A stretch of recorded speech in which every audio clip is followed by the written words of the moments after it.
Assalamualaikum warahmatullahi wabarakatuh. Selamat pagi semua, saya Fitri Bugis. Hari ini akan membahas tugas kawasan teknologi pendidikan yang diampu oleh Bapak Uwais Anis Ceroman, di mana tugas tersebut adalah sebagai berikut. Dimulai dari soal yang pertama. Definisi tahun 1994 dikritisi oleh peserta konvensi sebagai sesuatu yang lebih mirip proses desain sistem pembelajaran atau ISD. Unsur definisi apa yang diusulkan oleh Molenda pada saat penyusunan definisi ICT 2004 dan mengapa unsur tersebut yang diusulkan? Definisi tahun 1994 dikritisi oleh peserta konvensi karena definisinya yang masih sangat dangkal, yang tidak akan berbeda secara signifikan dari definisi tahun 1994. Tetapi, ada beberapa komite yang merasa bahwa ada kelemahan besar dari definisi 1994, yaitu pada deskripsi proses ISD. Nah, definisi 2004 dirumuskan dengan keistimewaan tersendiri, seperti tidak dijelaskan bagaimana dan apa kawasan teknologi pendidikan secara rinci pada definisi ICT 1994. Kemudian, jika dilihat definisi ICT tahun 1994, menamai teknologi pembelajaran atau instructional technology, maka tahun 2004 ini ICT mengembalikan nama teknologi pendidikan menjadi educational technology.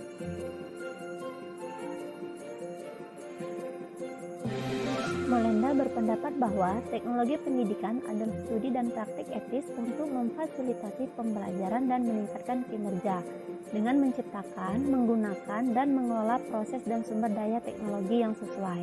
Definisi ini secara khusus juga membahas kawasan dan batasan seorang teknolog. Nah, hal ini mencirikan bahwa teknolog pendidikan sebagai disiplin ilmu sudah mapan. Semua orang yang terlibat di dalamnya sudah tahu apa saja yang seharusnya dilakukan, apa batasan teknologi pendidikan ketika menghadapi masalah belajar dan pembelajaran. Nah, definisi tahun 2004 ini merupakan bentuk kritis Molenda mengingatkan betapa penting sikap profesional dan etika yang harus ditaati oleh setiap insan yang berprofesi sebagai teknologi pendidikan. Kemudian soal nomor 2. Mengapa Molenda menyatakan bahwa isu efektivitas dan efisiensi menjadi penting? Apa contoh dan alasan yang disampaikan oleh beliau? Alasannya karena menurut Molenda, efektif seringkali berdampak pada efisiensi, yaitu hasil yang dicapai dengan penggunaan waktu, tenaga, dan biaya seminim mungkin. Namun, apa yang dimaksud dengan efisien sangatlah tergantung pada tujuan yang hendak dicapai. Efisiensi dalam gerakan pengembangan instruksional sistematis didefinisikan sebagai monolog peserta didik mencapai tujuan-tujuan yang telah ditetapkan sebelumnya, yang diukur dengan evaluasi terstruktur, misalnya tes, ulangan, dan sebagainya. Nah, oleh sebab itu, proses kegiatan belajar dilakukan dengan tahapan-tahapan yang sistematis. Pandangan ini berbeda dengan pendekatan cara belajar konstruktif. Cara pandang konstruktif menekankan pada posisi peserta didiklah yang menentukan tujuan mereka sendiri dan bagian apa saja yang hendak dipelajari.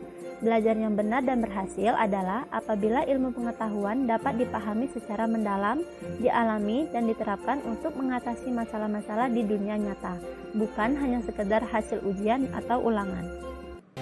Konstruktivisme cenderung mempersoalkan perancangan lingkungan belajar daripada pentahapan kegiatan pembelajaran. Lingkungan belajar ini merupakan konteks yang kaya, baik dari landasan pengetahuan, masalah yang otentik, dan perangkat yang digunakan untuk memecahkan masalah. Itulah sebabnya efisiensi tergantung pada apa tujuan yang hendak dicapai dalam proses belajar. Jadi, dengan teknologi pendidikan ini diharapkan bisa memecahkan masalah belajar atau memfasilitasi pembelajaran agar efektif, efisien, menarik, dan juga bisa meningkatkan kinerja. Metode pembelajaran merupakan langkah operasional dari strategi pembelajaran yang dipilih untuk mencapai tujuan pembelajaran. Teori pembelajaran menurut Molenda tahun 2014 bahwa cara atau teknik belajar yang efisien, efektif, dan berkualitas dalam menghasilkan hasil belajar. Menurut Molenda tahun 2014, metode pembelajaran modern dan konvensional sangat orientatif dan prospektif bagi siswa dan guru untuk menciptakan pembelajaran yang efisien dan efektif dalam mewujudkan kualitas pembelajaran di dunia pendidikan. Nah, pandangan inilah yang menjadi konstruksi penting untuk mengamati metode pembelajaran yang telah diterapkan di beberapa SMA untuk mengetahui sejauh mana efektivitas, efisiensi, kualitas metode pembelajaran yang ditetapkan dalam kurun waktu 5 tahun terakhir. Kemudian, contoh dan alasan yang disampaikan oleh Molenda tentunya dapat dilihat pada penelitian yang dilakukan oleh Erni Ratnadewi dengan judul penelitian Metode Pembelajaran Modern dan Konvensional pada Sekolah Menengah Atas, di mana kesimpulan dari penelitian tersebut adalah sebagai berikut. Yang pertama, ada 8 model pembelajaran yang diterapkan oleh guru. Yang representatif adalah model pembelajaran kooperatif dibandingkan dengan model pendekatan CTL atau model lainnya. Model pembelajaran yang diterima oleh siswa SMA dalam proses belajar mengajar adalah model pembelajaran matematika realistik dibandingkan dengan model pembelajaran peningkatan kemampuan berpikir atau model yang lainnya. Lalu yang kedua, ada 5 metode pembelajaran yang diterapkan oleh guru SMA dan yang representatif adalah metode demonstrasi dibandingkan dengan metode simulasi atau metode yang lainnya. Kemudian, metode pembelajaran yang representatif diterapkan guru SMA dan diterima oleh siswa adalah metode diskusi panel dan debat dibandingkan dengan metode bermain peran atau metode yang lainnya. Nah, hasil metode pembelajaran modern dan konvensional yang diterapkan oleh guru SMA dan diterima oleh siswa sudah bisa dikatakan efisien, efektif, dan berkualitas dalam penerapannya. Mulai dari tahun 2013 sampai dengan tahun 2017. Ini berarti guru dalam menerapkan metode pembelajaran modern dan konvensional selalu memperhatikan aspek efisiensi waktu pembelajaran dengan menyesuaikan aspek efektivitas pemanfaatan media pembelajaran untuk memperoleh hasil belajar yang berkualitas. Demikian pula dengan siswa menerima metode pembelajaran modern dan konvensional sesuai dengan efisien waktu pembelajaran, efektif dalam menggunakan media pembelajaran, dan menunjukkan hasil evaluasi pembelajaran yang berkualitas. Kemudian dilanjutkan dengan soal nomor 3. Definisi ICT tahun 1977 membedakan antara instructional technology sebagai subset dari educational technology. Apa yang membedakan antara instructional technology dan educational technology dan berikan contohnya. Secara historis, penggunaan istilah teknologi pendidikan dan teknologi pembelajaran oleh ICT terjadi silih berganti. Istilah teknologi pembelajaran lebih dahulu digunakan daripada teknologi pendidikan. Istilah teknologi pembelajaran digunakan pada definisi yang dikeluarkan oleh ICT tahun 1970 dan definisi tahun 1994. Adapun istilah teknologi pendidikan digunakan oleh ICT pada definisi tahun 1972, 1977 dan definisi teknologi tahun pendidikan adalah proses yang kompleks dan terintegrasi yang melibatkan orang, prosedur, ide, perangkat, dan organisasi untuk menganalisis masalah, merancang, menerapkan, mengevaluasi, dan mengelola solusi untuk masalah tersebut yang terlibat dalam semua aspek pembelajaran manusia. Dalam teknologi pendidikan, pemecahan masalah berupa semua sumber belajar yang dirancang atau dipilih dan dimanfaatkan untuk mewujudkan pembelajaran. Sumber daya ini diidentifikasi sebagai pesan, orang, materi, perangkat, teknik, dan pengaturan. Teknologi pendidikan adalah studi dan praktik etis untuk memfasilitasi pembelajaran dan meningkatkan kinerja dengan menciptakan, menggunakan, dan mengelola proses dan sumber daya teknologi yang tepat. Kemudian, instructional technology atau teknologi pembelajaran berarti bahwa media lahir dari revolusi komunikasi yang dapat digunakan untuk tujuan pembelajaran bersama dengan guru, buku teks, dan papan tulis. Proses yang membentuk teknologi pembelajaran adalah televisi, film, proyektor, komputer, dan perangkat keras atau perangkat lunak lainnya. Instructional technology adalah cara sistematis untuk merancang, melaksanakan, dan mengevaluasi proses total belajar dan mengajar dalam hal tujuan tertentu. Kemudian dilanjutkan dengan pertanyaan yang terakhir. Apa implikasi dari unsur facilitating dalam definisi ICT 2004 menurut Molenda? Definisi ICT tahun 2004 ini menerangkan pembelajaran dipusatkan pada siswa atau Student Centered Learning. Guru berfungsi sebagai fasilitator dan motivator dalam meningkatkan proses belajar siswa.